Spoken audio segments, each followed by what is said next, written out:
La grande piena del Po che in queste ore sta attraversando il Delta si sta dirigendo verso la foce. Allerta rossa della Protezione Civile, sarà un'altra notte con gli stivali a fianco al letto nella camera per decine di famiglie, soprattutto nell'area del Po di Goro. Il servizio. La situazione a Taglio di Po e ad Adria, provincia di Rovigo, centri che si affacciano appunto sul grande fiume Po, è quella che le immagini del drone levatosi in cielo poche ore fa racconta.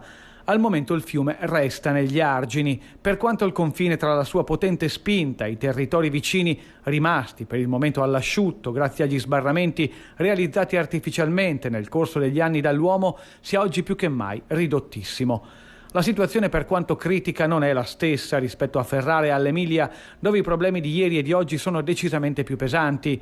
La Protezione Civile però indica un livello di allerta rossa fino alle 23 per il transito della piena del fiume Po da queste parti, nell'area del Po di Goro, laddove si forma il delta.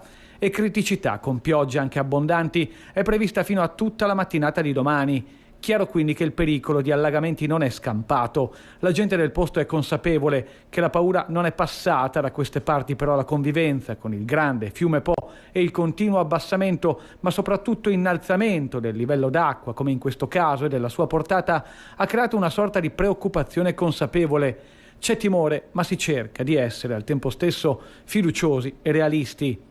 E stanotte pensiamo che dormiremo ancora. Questi vai a letto. Questi vai a letto. La giornata di oggi, a dire la verità, è trascorsa senza troppa apprensione. La pioggia in Polesine ha smesso di cadere per qualche ora e questo ha dato modo ai residenti, a chi abita vicino al Po e ne ha approfittato per vederlo da vicino, di guardare alla situazione in maniera meno negativa del solito, specie se paragonata ad altre piene ben più importanti del passato.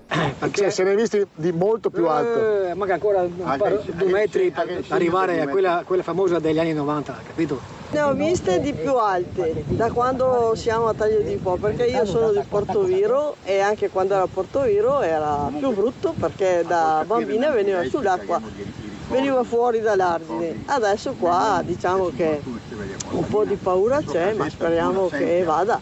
Qualche sorriso per ora non manca, così come gli stivali accanto al letto, perché purtroppo con queste piogge la paura e il pericolo di allagamenti rimane.